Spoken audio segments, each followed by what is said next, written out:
Bonjour à tous et bienvenue dans votre journal. Nous sommes le lundi 13 juin et voici les titres.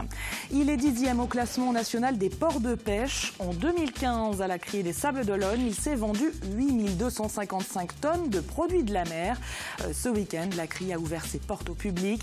Une opération qui a attiré de nombreux curieux venus découvrir l'ambiance et le quotidien du monde marin. Et le monde marin, c'est aussi celui des skippers. Les derniers participants de la Transat New York-Vendée-les-Sables sont arrivés ce lundi. Beaucoup d'entre eux participeront au Vendée Globe. C'est le cas de Tanguy Delamotte, Vincent Rioux et Jérémy Bayou que nous avons rencontrés ce week-end. Ils nous ont expliqué leurs projets et leurs programmes avant d'attaquer l'Everest des mers.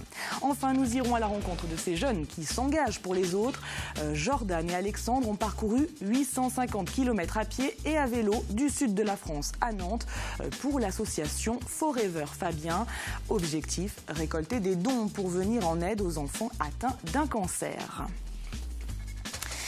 Mais avant cela, un mot sur l'actualité internationale avec cet attentat qui a touché samedi la ville d'Orlando aux États-Unis. La fusillade qui s'est déroulée dans une boîte de nuit a fait au moins 50 morts et une cinquantaine de blessés. L'attaque visait la communauté gay et depuis, les soutiens se multiplient partout dans le monde. En France, la Tour Eiffel devrait être éclairée ce lundi des couleurs de l'arc-en-ciel, symbole de la communauté LGBT. À La Roche-sur-Yon, l'association LGBT se dit très choquée par les événements. Écoutez. En France, nous, on vient de terminer les marches de fierté, surtout la dernière s'est passée samedi dernier à Nantes. Donc là, il faut continuer à marcher et c'est pour ça qu'on faut continuer à revendiquer nos droits. Tout ce qu'on veut dire, c'est qu'il ne faut pas se laisser faire et il ne faut pas se faire laisser envahir par la peur. Donc actuellement, il faut continuer à se battre. Il faut montrer qu'on est là, qu'on ne se laisse pas faire. Et un rassemblement est prévu ce lundi à 20h à Nantes face au château des Ducs de Bretagne, éclairé aux couleurs de l'arc-en-ciel en hommage aux victimes de l'attentat. C'est un monde souvent méconnu du grand public, celui des marins-pêcheurs. Alors pour lever le voile sur ces professionnels de la mer, la criée des Sables d'Olonne a ouvert ses portes aux visiteurs ce samedi. Débarquement de bateaux, tri, calibrage, vente, toutes les étapes étaient présentées et commentées. Une opération organisée notamment par le comité régional des pêches et des élevages marins des Pays de la Loire et qui a attiré de nombreux curieux. Apolline Laurent. La criée des Sables d'Olonne est envahie par une foule de curieux ce matin. À l'heure où d'ordinaire les poissons partent de la criée, ils sont cette fois bien présentés pour faire découvrir au public la richesse des pêches menées le long de nos côtes vendéennes.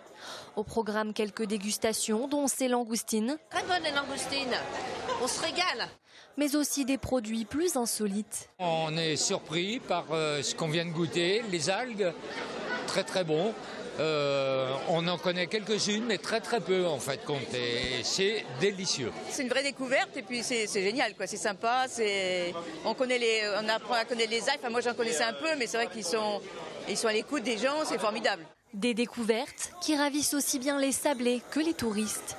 Quand on vient de la région parisienne, pour nous c'est un autre paysage, voyez-vous, et qu'on apprécie parce que tout est vrai. Ça fait 30 ans que je viens ici parce que j'ai une maison sur le bord à la Chaume et je n'ai jamais eu l'occasion de rentrer dans ce bâtiment que j'étais curieuse de connaître. Alors maintenant, je connais mieux les Sables d'Olonne et sa criée. Cette journée portes ouvertes a avant tout pour but de faire découvrir les métiers de la mer au grand public. Un moment d'échange privilégié donc pour expliquer notamment les conditions de navigation, de vie sur les bateaux ou encore les règles de pêche.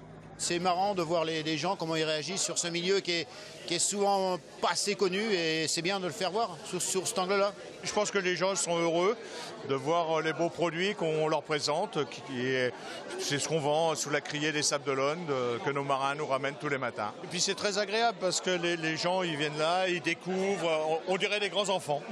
Pour cette 12e édition de l'opération Port Ouvert, près de 3800 visiteurs se sont pressés dans la criée pour approcher d'un peu plus près ce milieu professionnel méconnu.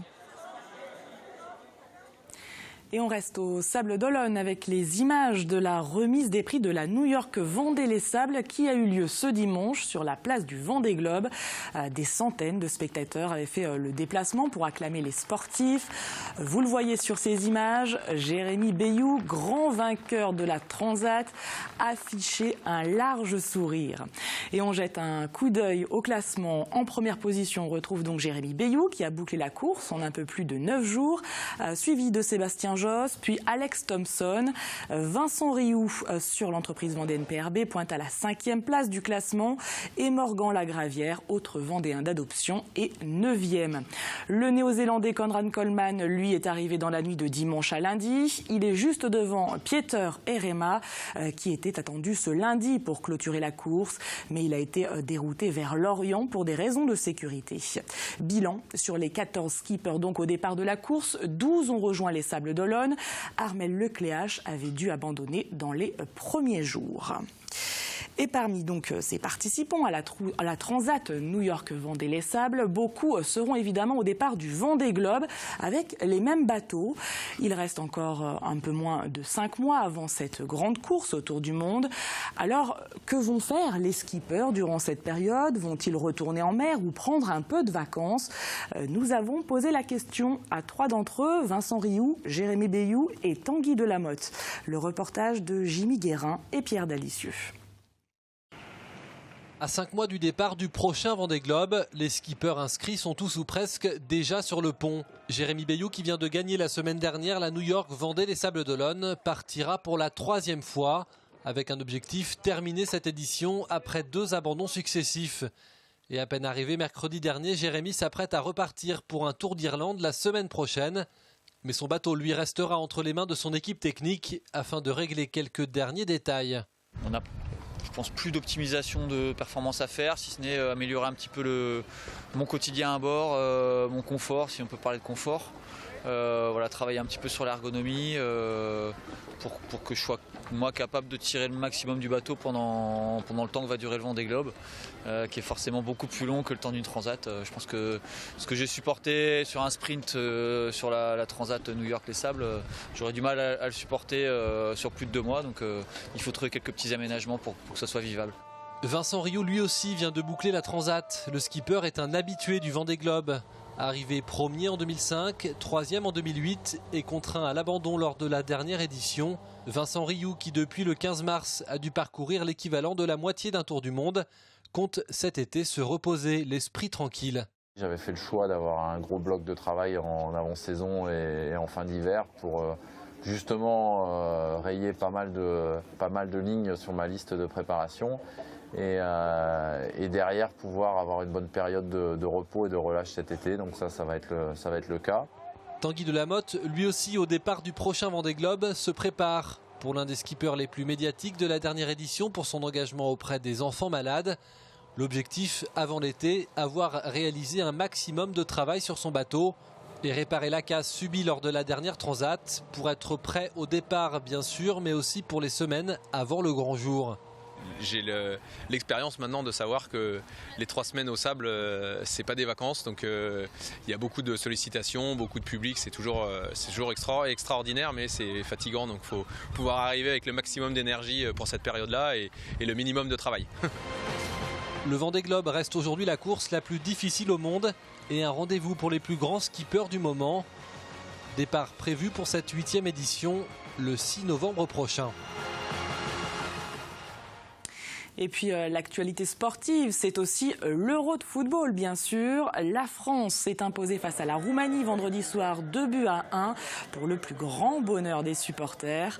Alors, même si en Vendée il n'y a pas de fan zone, une association de Pouzauges a décidé d'installer un écran géant dans l'enceinte du vieux château pour 7 dates de retransmission. Vendredi, c'était donc la première de cette série. Apolline Laurent est allée prendre la température. Écoutez. Je pense qu'ils sont un petit peu tendus. Tendus parce que vu la physionomie de la première mi-temps, ils ont du mal à jouer, du mal à faire leur jeu. C'est vrai que le début va être compliqué, mais on va se qualifier pour les huitièmes et puis ça va monter en puissance. Et je suis sûr qu'on est capable d'atteindre au moins les demi-finales. Je pense qu'au fur et à mesure de la compétition, ça va quand même être de mieux en mieux, mais je pense que gagner ce soir, ça va quand même être important. Ça va, ils jouent bien, mais bon, voilà, faudrait peut-être qu'ils essayent un peu plus faire le but. Oui, allez les Bleus, on est en force. Allez les Bleus. Oh les Bleus. Allez les Bleus. Et le prochain match qui sera diffusé sera celui de la France face à l'Albanie ce mercredi à 21h. Et puis en sport, toujours en ring hockey, la Vendéenne s'est offert ce week-end le doublé Coupe Championnat. L'équipe lyonnaise a battu Saint-Brieuc 5-0. 2 mois après leur victoire en Coupe de France, ils sont donc sacrés champions de France. Une belle performance saluée par le public qui a envahi le parquet à la fin du match.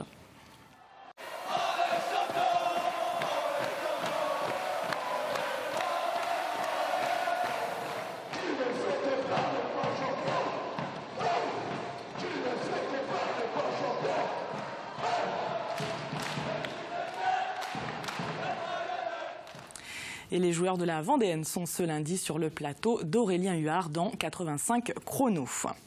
Ce week-end également, les foulées du Gois ont réuni des milliers de participants. Cette célèbre course sur la chaussée submersible qui relie Beauvoir-sur-Mer et l'île de Noirmoutier est toujours un moment unique. Et dans la course des As, 30 athlètes internationaux se sont affrontés et ont dompté les éléments, la marée montante. Et c'est finalement le Marocain Mohamed Moustaoui qui s'est imposé. Eux ont parcouru aussi des kilomètres à pied et aussi à vélo, 850 kilomètres très exactement.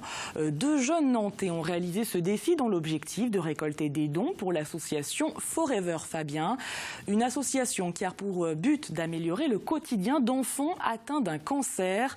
Vendredi, ces 2 passionnés de sport ont fait escale en Vendée à Moutier-sur-le-Lay. Il leur restait alors un peu moins de 100 kilomètres à parcourir avant de rejoindre leur ville d'arrivée, Nantes. Alix Lanos les a rencontrés. Reportage. Ils courent et pédalent depuis plus de 10 jours déjà, à raison d'une 60aine de kilomètres en moyenne par jour, soit plus d'un marathon quotidien. Ce défi sportif, Jordan et Alexandre l'ont également voulu utile. C'est donc pour l'association Forever Fabien que ces 2 jeunes d'une vingtaine d'années parcourent les routes de France.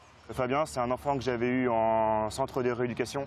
Et voilà, il est décédé en juillet 2015 suite à une double leucémie à l'âge de 14 ans. Et voilà, donc l'association pour qui on fait ça, c'est venu instinctivement finalement. On se dit qu'on fait quelque chose pour être utile et c'est un plaisir de pouvoir apporter du soutien à tous ces enfants qui sont malheureusement dans des situations difficiles. Donc on a la distance qui nous reste par rapport à l'arrivée, nos pauses qui sont planifiées le matin, l'après-midi, puis également pour le déjeuner. Ils sont donc partis le 28 mai dernier de Canet en Roussillon, dans le sud de la France, pour rallier Nantes.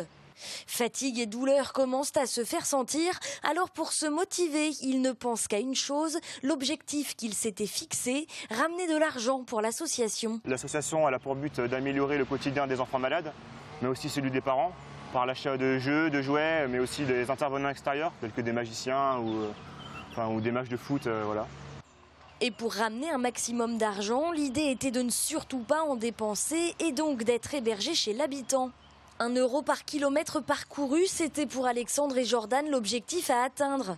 Arrivés ce week-end à Nantes, les 2 sportifs gardent le montant récolté secret jusqu'au 24 juin et la soirée de remise des dons. Mais ils ont néanmoins partagé qu'ils avaient pu récolter bien plus. Je vous propose maintenant de partir à la rencontre d'un agriculteur vendéen à la retraite qui a reconstitué dans son hangar la vie à la ferme entre 1900 et 1950 en miniature. Raymond Bonin, 84 printemps, sculpte minutieusement le bois pour le transformer en petit personnage ou en outil. Il met ensuite tout cela en scène et présente son travail aux visiteurs de passage. Cyril Guillet a rencontré ce passionné. Ferme des bocages, 1950, et pourtant ça a eu payé. Ça ne paye plus. Depuis qu'il est à la retraite, Raymond Bonin passe ses hivers à confectionner ses santons et les mettre en scène dans ses tableaux qui montrent la vie à la campagne telle qu'elle était entre 1900 et 1950. Là, c'est le champ de foire. Tout a commencé en 1991 par un échange qu'il a à l'époque avec son petit-fils. C'était à Noël. Alors il me dit, mais papy, on ne voit pas tes petites voitures. Ben, il dit, les petites voitures, on n'en avait pas. Nos parents ne nous achetaient pas de jouets, on faisait nos jouets. Alors comme mon père était agriculteur, on faisait les charrettes. Et puis après, j'ai dit pas pareil, mais un début de retraite, mais il dit que faire l'hiver, quand il fait mauvais temps. J'ai commencé à faire une charrette. Aujourd'hui, il a réalisé plus de 110 santons sculptés dans du bois brut. Tous ont leur petit nom, les animaux aussi. C'est allez faire ça, rigolo, allez viens. Tu vois, il mâche à la parole. C'est avec beaucoup d'humour que Raymond partage sa passion pour l'agriculture d'antan. Il ne faut pas oublier que de temps en temps, il boit un petit coup quand même. Chacune de ces scénettes est animée. Au total, c'est une trentaine de moteurs qu'il a mis en œuvre pour donner vie à ces reconstitutions. Mais beaucoup de jeunes ont connu ça. Même pas le monte-paille parce que c'était une presse. Et là, c'était un tracteur qui tournait. Mais ça, moi, j'ai connu ça. Hein. J'ai même porté les sacs le jour de bataille. J'ai bien connu tout ça. Hein. Quelque peu nostalgique de cette époque révolue, il a souhaité être le plus réaliste possible quant à la réalisation de ses maquettes. Ainsi, il fait découvrir ou redécouvrir des méthodes de travail ou des outils aujourd'hui disparus. La trépineuse, c'est un cheval qui marche sur un tapis roulant qui entraîne la batteuse. Il fallait un cheval assez lourd. Il ne marchait pas plus d'une demi-heure. Alors pour le faire marcher, il fallait bloquer le frein, le faire monter, parce qu'il ne pouvait pas monter autrement. On mettait un bois derrière, et puis on desserrait le frein, ça partait. Sur de longs cylindres, battage à manège ou chapuserie, Raymond Bonin propose à ses visiteurs un voyage dans le temps au cœur du bocage. Et comme chaque lundi, jetons maintenant un coup d'œil sur l'agenda de la semaine. Mardi, une grande mobilisation contre la loi travail est organisée à Paris. Un bus au départ de La Roche-sur-Yon à 5h15 est prévu pour les manifestants. Mardi toujours, c'est la journée mondiale des donneurs de sang. À Montaigu, une collecte est organisée de 15h30 à 20h30 à la salle des fêtes. Mercredi, c'est le début des épreuves du baccalauréat avec celle tant redoutée de la philo. Tous les élèves de terminale générale et technologique auront 4 heures pour plancher sur une dissertation ou un commentaire de texte. Enfin dimanche, 3e week-end de juin, une date à ne pas oublier, c'est la fête des pères, une fête qui a vu le jour pour la première fois en France en 1952. Avant de refermer ce journal, voyons ce qui nous attend côté ciel pour la journée de mardi. Eh bien, c'est encore un temps instable, du soleil, des nuages et de la pluie et même quelques orages sont prévus. Les températures, elles sont en dessous des normales de saison avec 17-18 degrés au plus fort de la journée. Vous retrouverez dans un instant Armel Pavageau, bien sûr, qui vous détaillera ses prévisions. Quant à moi, je vous quitte avec ces images de la grande parade du Festival des Fanfares qui s'est déroulée dimanche à Olonne-sur-Mer. Un événement festif organisé par le Marching Band Olonnais. À demain.